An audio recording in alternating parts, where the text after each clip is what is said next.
Vous pensez qu'une petite fourmi méritait bien une grande étoile? Ça tombe bien, nous aussi.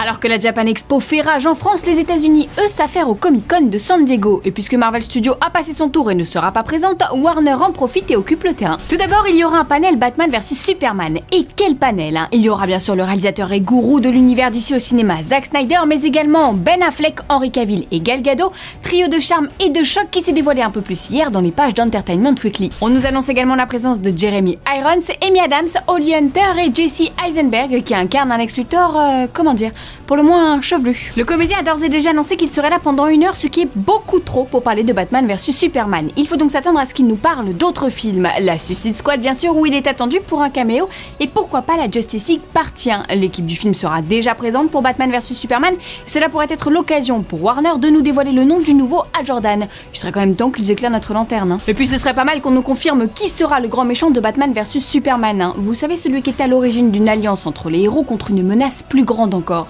Mais de quelle menace parle-t-on? Eh bien, pour en savoir plus, rendez-vous ici même semaine prochaine. Comptez sur nous pour vous donner toutes les informations révélées par le Comic-Con américain qui se tiendra du 9 au 12 juillet.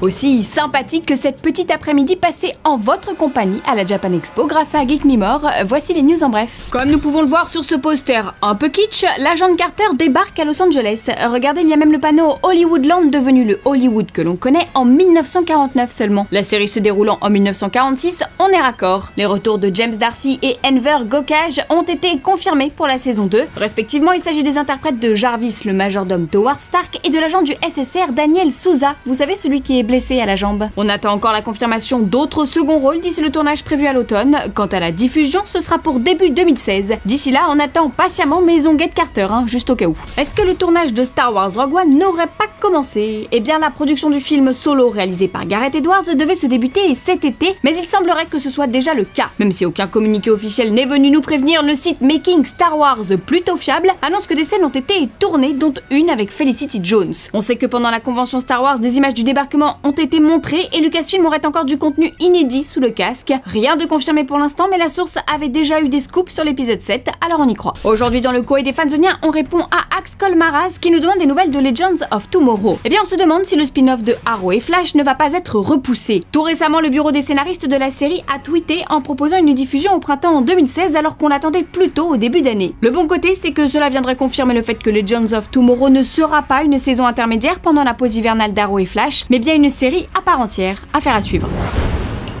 Fanzone, c'est fini pour aujourd'hui, mais vous pouvez nous retrouver sur YouTube en vous abonnant à la chaîne Fanzone et à la chaîne Allociné.